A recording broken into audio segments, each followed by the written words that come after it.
right. Welcome to Women in the Nude, where we expose everything except for our bodies. We'll leave that to your imagination. I'm doing another live podcast episode. I'm really liking these. I hope you are too. Please let me know if you are.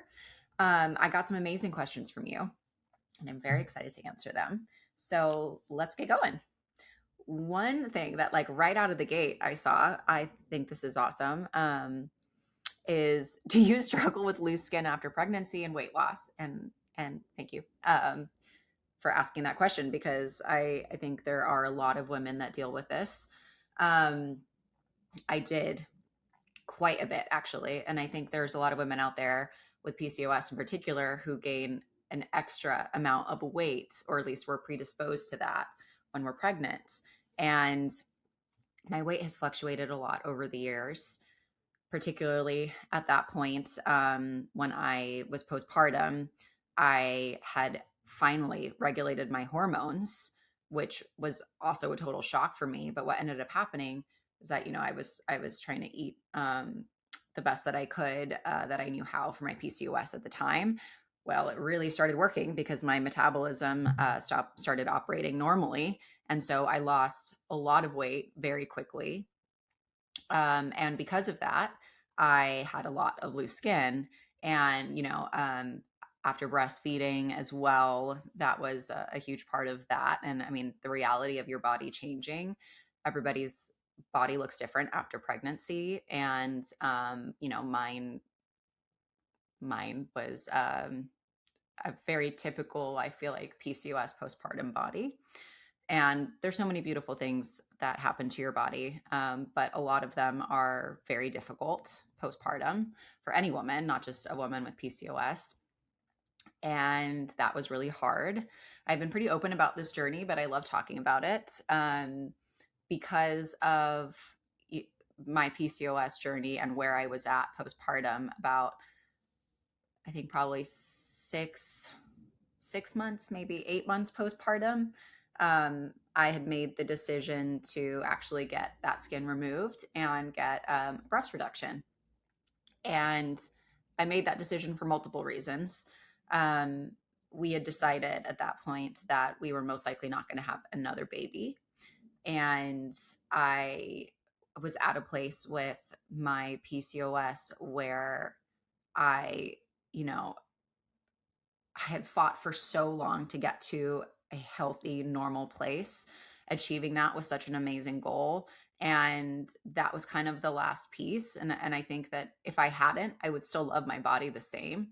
But it was a decision that I made for myself because I knew I had worked for it, and I wanted that skin removed. And I knew that ultimately, like, both on a physical, the way I looked at myself and also the way that I felt physically, that loose skin was, I mean, for lack of a better way of putting it, getting in the way. And I say that because, the reality of loose skin like that, there's chafing, there's not being able to fit into clothes the way that you would be if you didn't have that. And so um, I'm so glad that I did it. I'm so glad that I made that decision for myself. I feel like it was kind of just like this button on that chapter of my life, and it's such a huge part of me, and there's nothing wrong with it, but it was kind of this, like, rebirth for myself as well. And I'm really proud of where I'm at. It's a constant journey. I mean, my body is continuing to change, and I just turned 30, and it'll be interesting to see how my body changes from here on out.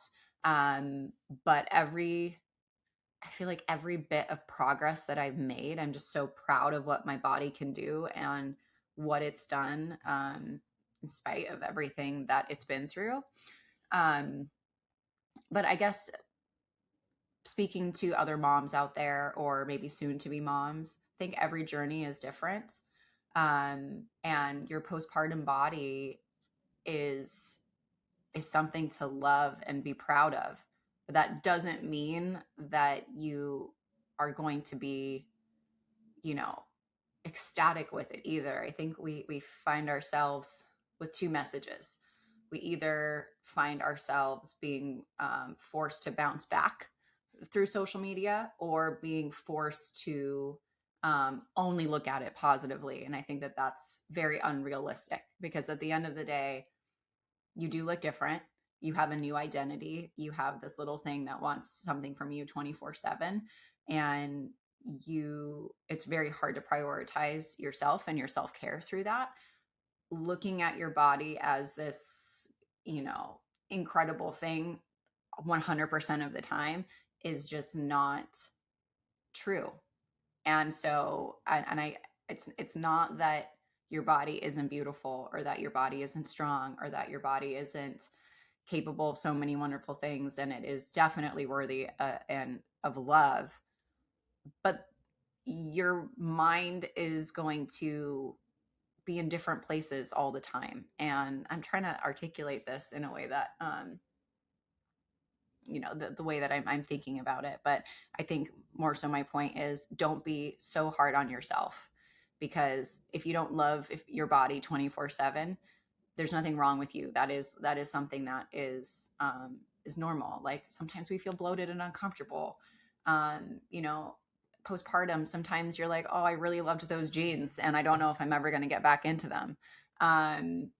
It's the little things, not these like big things. There's lots of little moments, and I think it's what you do with them. Sometimes you're not going to feel great, and in that moment, I think it's more about not hating yourself and understanding that this is just part of the journey, versus, feeling guilty for not loving your body, or feeling guilty for not looking the way that society wants you to look. I think it's just such a very personal time.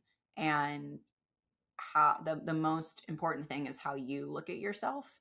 Um, and understanding that there's a lot of feelings, especially in the early postpartum stages, that are temporary, both in a good and positive and negative way.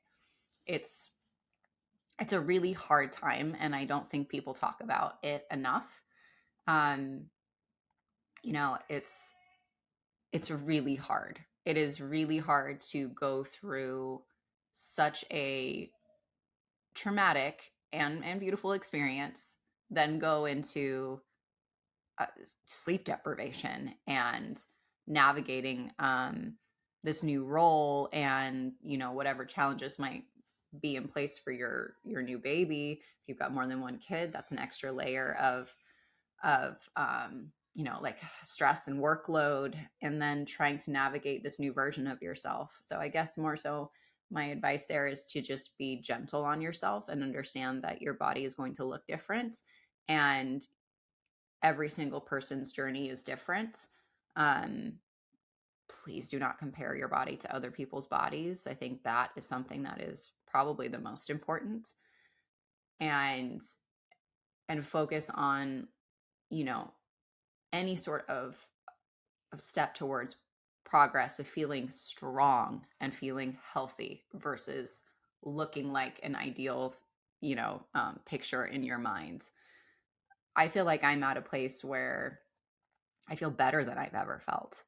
Um, there are different stressors and different things going on, but as far as like physically, I'm so I'm proud of where I'm at, and I'm proud of like what I've worked towards. And I just feel like, in a year from now, I might be in a different place, but where I am right now, I'm just really thankful that the steps I've taken for my health have worked, and that I have enough energy to run around with my kid, and I have, a body that is functioning the way that I need it to, for the most part right now. So yeah, I mean,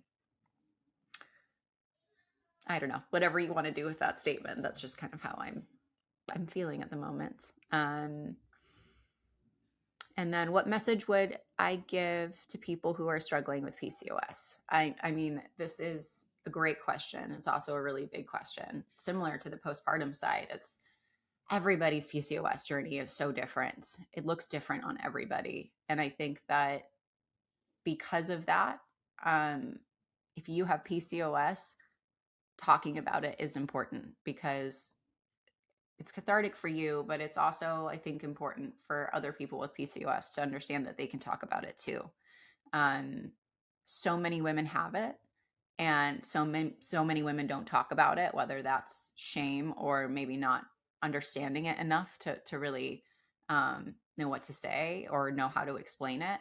And I think the more that we understand our similarities, and the more we understand um, at the same time that our bodies are different, even though we, might also have PCOS together, the more that we can kind of create a stronger community, um, and a stronger support system. I think there are just certain realities of PCOS that are um, that you can't ignore.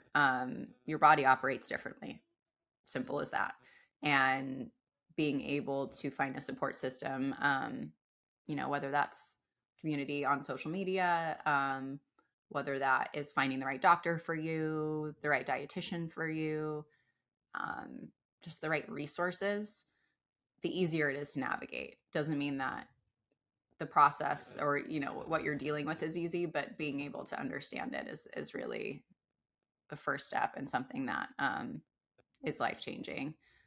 But I would never lie to you and say that there's a fix, because I think at the end of the day, it's a constant process.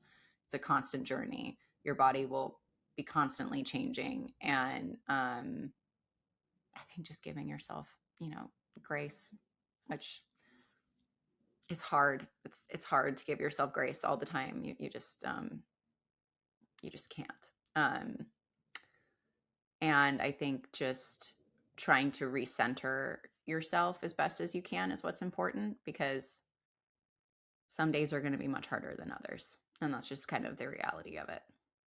What advice would I give to my younger self? I think just what I'm saying right now, which is just the broad message of, I wish I gave myself more grace. I think that I, in so many ways, was, a product of my environment and being in the industry, being in the public eye, um, the way that I was taught, as far as like what health looked like or what I was supposed to look like. I think I was just so hard on myself. And because I didn't know what was going on, and I didn't know what was wrong, and I didn't have a name for it, I just kind of felt like it was all my fault. And I think I held a lot of, like, I don't want to say hate towards myself, because I've always, I think I've always in general liked the person that I am, but it was definitely hard. And I wish in those moments of like severe negativity that I would have given myself a little bit more grace. And I think there's a layer of depression that comes with PCOS that either people feel like isn't connected, or they don't realize they have it until like a little bit of that cloud lifts. And so I definitely felt like, in retrospect, I was dealing with that, and because of it, it was kind of, I think, making me numb to certain things, which is a bummer. Um, what is something that I miss about the 2010 era? What was even happening in 2010? Actually, I do know. I graduated high school in 2010. What do I miss about that age or that era? Gosh, I think I don't necessarily know if I necessarily miss anything, but I think it's more about things felt a little bit more simple then. But I think that that is an illusion.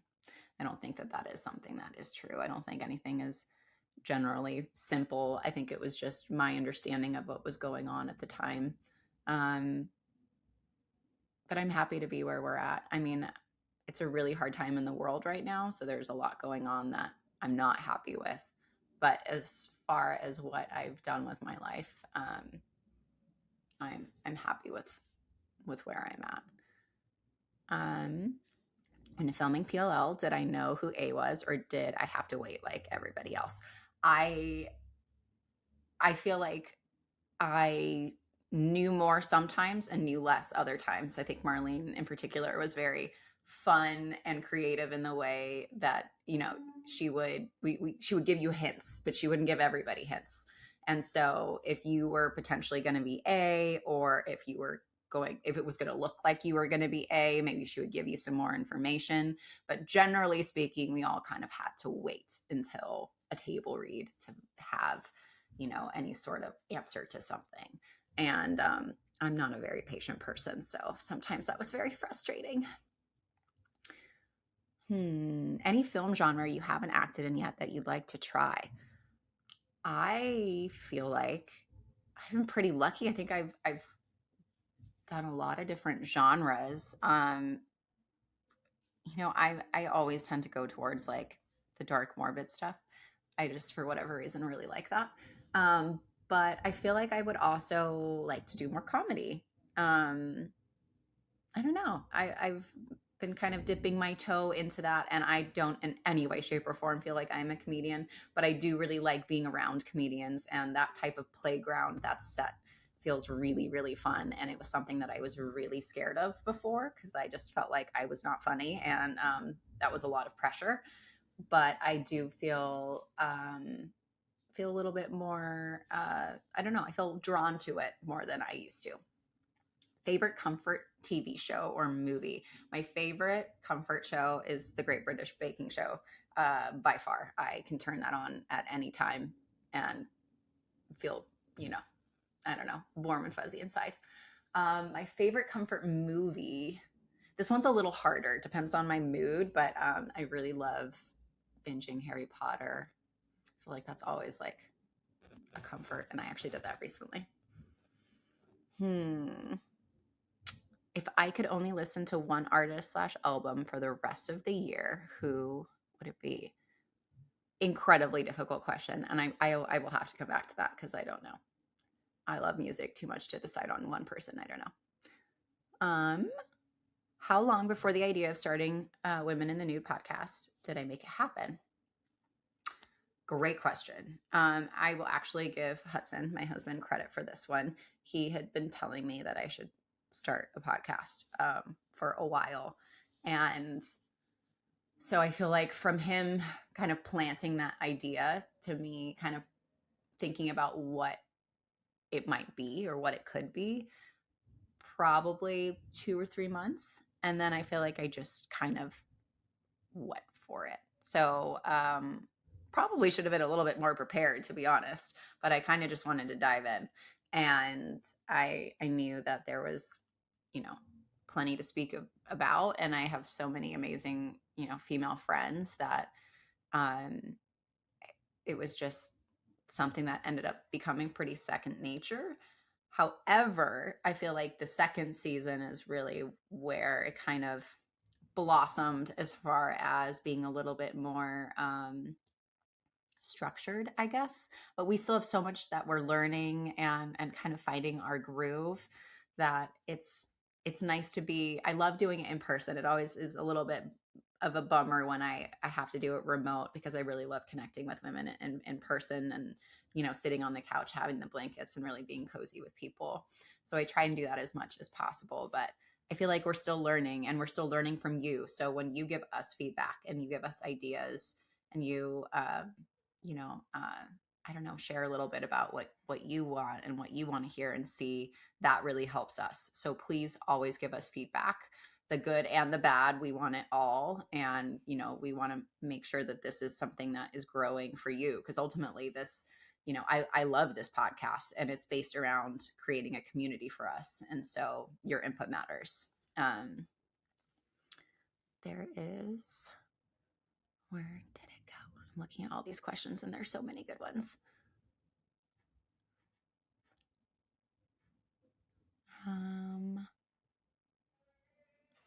If I had to live in one of my characters' hometowns, which one would I live in?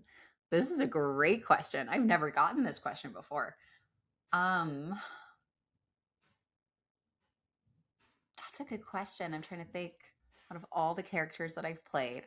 I feel like the first TV show that I did, I was in New York City, and one of the others, well, Inherent Vice, it was Pasadena. So I feel like Pasadena in the 70s was a vibe. That would be fun.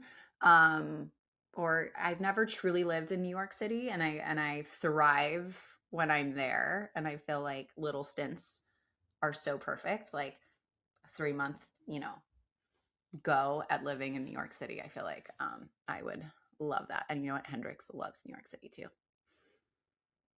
What do I think of Pretty Little Liars? I love that question is also very broad. I look back at PLL so fondly.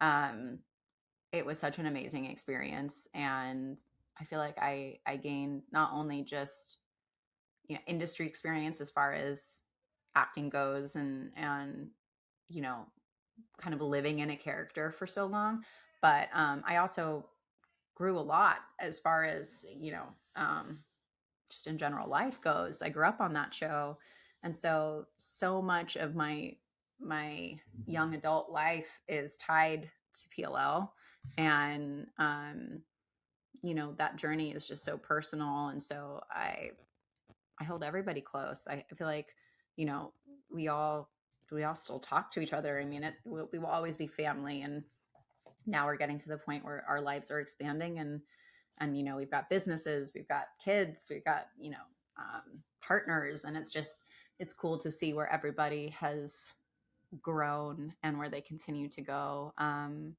So it's a beautiful thing. I love it.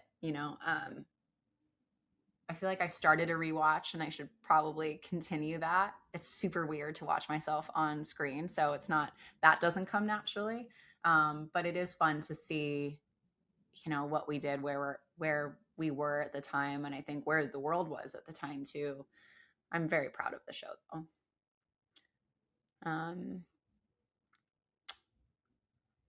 There were so many good ones here.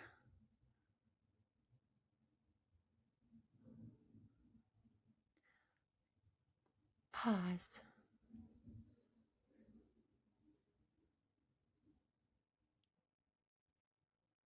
Oh, and yeah, here, Hippie Water. How long after the idea of Hippie Water did we start that process? Well, I feel like my journey with Hippie Water also felt so natural, kind of like the podcast, where um, with my own health journey, I got to a point where I would have a glass of wine, and I would have a seizure the next morning. I was just so prone to having a seizure after drinking, even just a little bit. It wasn't, based on an excessive amount.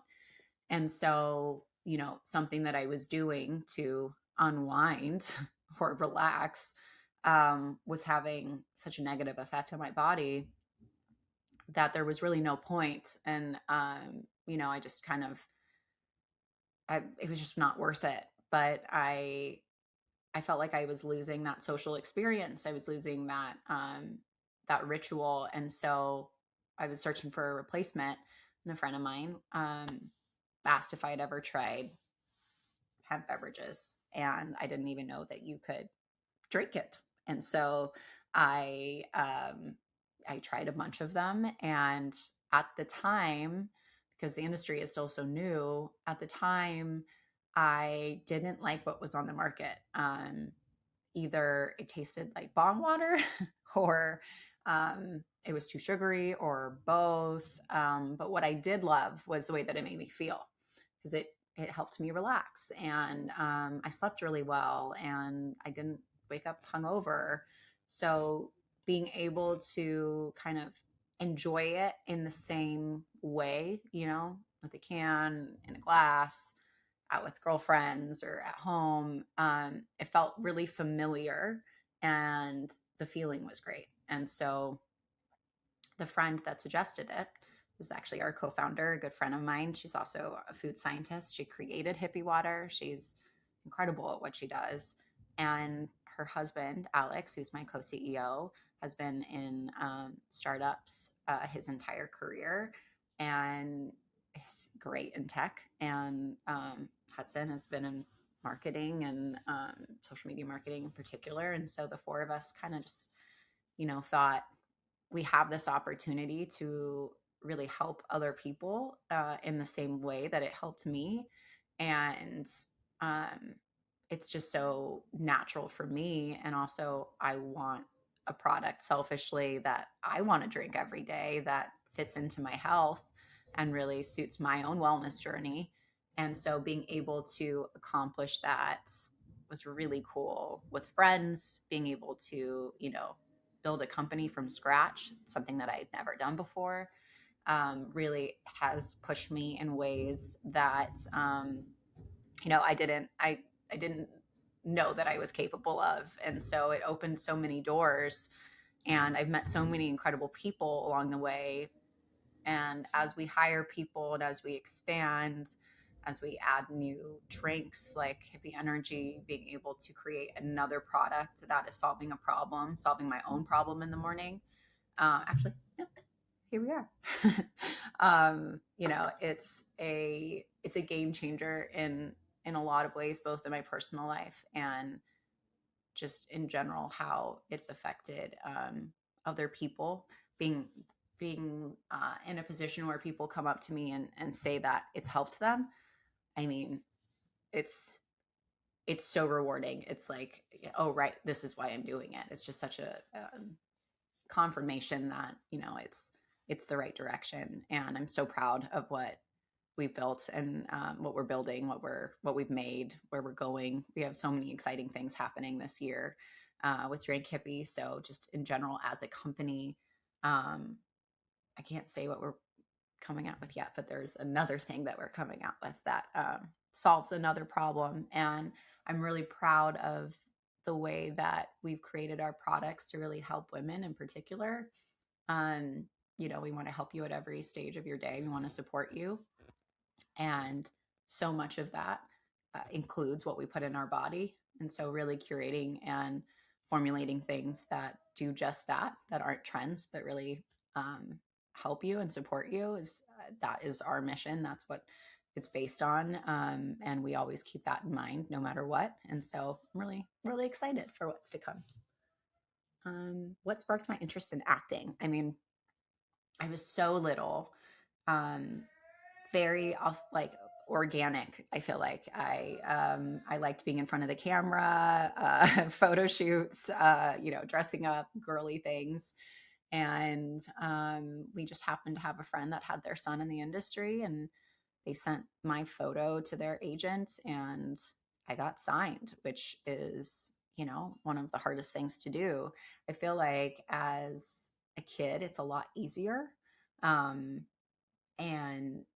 that entry point is really, I don't know, it's just, it's easier to get in when you're just, just like a bubbly kid, and, you know, you can remember some lines, versus as an adult, it's much harder to break in. So, I think I was lucky in so many ways. And I'm so thankful that it's something that I still really love, that it always felt like something that I loved, it never felt like a chore. And I feel like that's how I continue to kind of navigate what I want to do professionally, is does it bring me more joy than stress? And acting has always brought me so much joy. And I love being able to do something that moves people. And I feel like it's really helped me as a person put myself in other people's shoes in a way that you don't normally. Especially for my love of finding, like, I love playing flawed yeah, characters, but like people that have had a really hard go at life. I'm always drawn to those characters. I'm always drawn to finding out what makes people tick and creating more than what's on the page. And it's just something that, I don't know, super rewarding. And so when I can accomplish that, I've done my job. There was a question, and where did it go? I cannot find it. It was so good. What are my thoughts on the Iran situation at the moment? Obviously, this is a very heavy question. I feel really heartbroken and kind of at a loss. I think that, again, I don't think that any of this is simple. And I don't think that we as civilians also know all the answers. I think there is so much misinformation out there. There are so many questions that will probably never have answers. And so I think forming an opinion based on the little that we know, I think it's tragic. I think the little girls that have passed away, innocent civilians, soldiers that shouldn't be in this position, the list really goes on. It's not that I want to be vague, so don't take this as me not wanting to answer the question. I'm answering it to the best of my ability based on what I know on the situation currently. And I don't want to be spreading any other misinformation. And that to me is a major priority. I don't want to be a source of misinformation ever. So my feelings on the situation are more, I guess, emotional. Like, here we are again with people suffering so much of it for no reason. And I just think of more so the sadness of the ripple effect. Because I think it's so easy to just scroll past things. It's like, oh, there's another, heavy event in the world. And there are people dying, and it's like, oh, there's just more people dying, and you scroll past it. And you see something else that's tragic. And I think there's this detachment. But people are dying, and their families are affected, and their families will be affected for generations after that. It's so hard to not be desensitized. And I don't really have a full answer for you yet. But maybe I'll have one. I think it's also ever changing. There's so much that's happening. So it's, what I can answer right now might be wrong tomorrow based on something else that happens. It's so fucked up. For everybody that has been suffering in Iran before this, both for their leaders and this oppression that's been happening there. I mean, people being killed for protesting, all of those, tragic weight of that is, unacceptable. The U.S. involvement in it is questionable.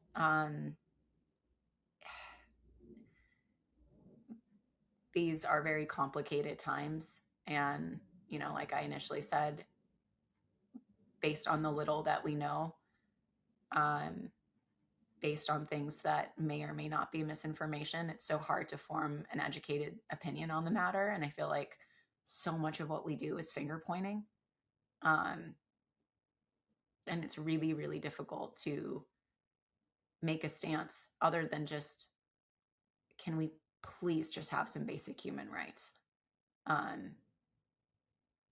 There's so much that's just disguised as peace that is quite literally the opposite. So I don't know, other than just I'm monitoring it and trying to keep myself informed to the best of my ability, and trying to keep my own mental health in check.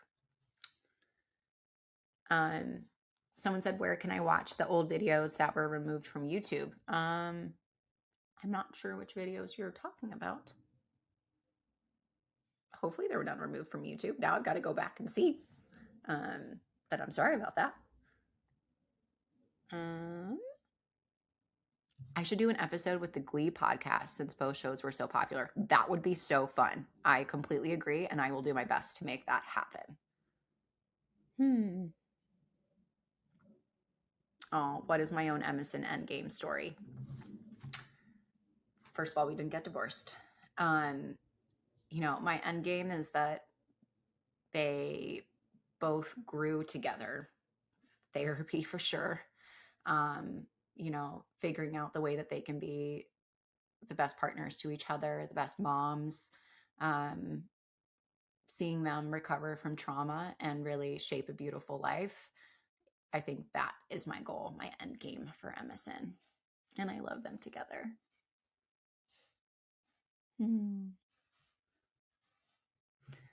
How was it to learn to live as a young adult with all the success you had? Um, well, I mean, thank you. I think that,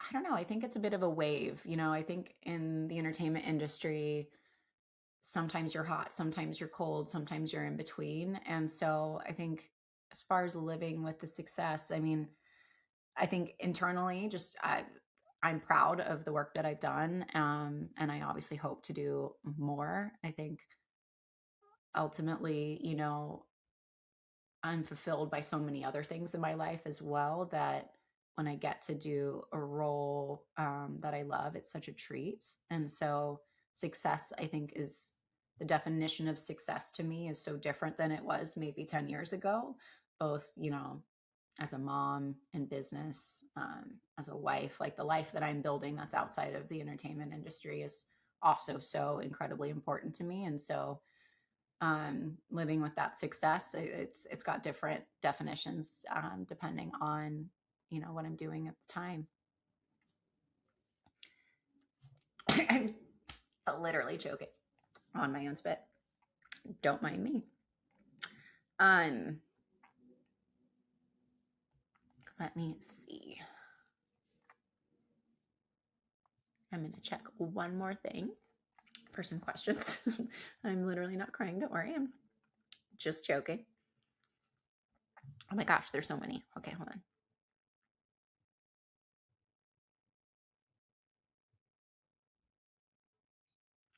Would I ever consider writing a memoir?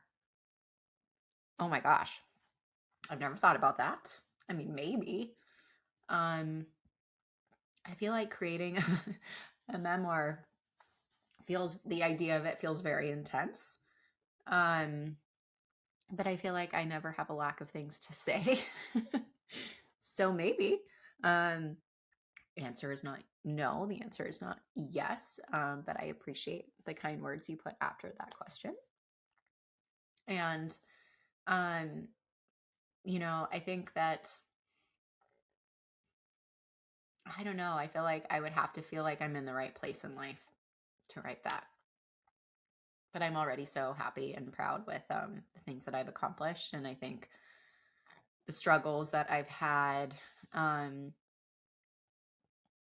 think I'm happy that I've been able to share them and continue to share them with a community of people that are going through similar things. And I think that the opportunity to help somebody, or, you know, relate to somebody on a different side of the world is so special and so unique, that I'm just happy that I've been able to do that. And I'm just, I think, thankful for everybody that has been receptive to Women in the Nude, what we're creating here, and what I hope to, you know, to continue to grow. And I'm excited to see, you know, what the rest of this season brings. I think that the more and more people that listen and, like I said before, comment, give ideas, continue the community, you know, bring friends into it, people that they know. I think that community only becomes stronger and richer. And so please just share us, contribute. You are so much, you're a part of this community. You are, you know, a part of this conversation, and I want you to feel so welcome here. And this is a place, you know, to push boundaries, to remove shame from topics that we don't normally talk about. It's to question things too. I think, you know, there's so much that has been, I feel like, put on our generation um, I'm speaking to millennials mainly here, that we are doing, we're working so hard to unravel, and we can't do that by ourselves. You know, we have to be talking about that. It's definitely something that, you know, needs to be um, community driven. It doesn't have to be alone. And I am glad that we are the generation that has has been calling for that and is willing to make those steps. And I just I hope that we continue to search for the healthy way to do that. You know, I just feel like as a mom, being able to teach my son, you know, good ways of communicating and good ways of expressing emotion, being able to have just a thoughtful conversation with somebody, um, that feels second nature versus like a, you know, a rare raw moment, you know, then I'm doing my job right.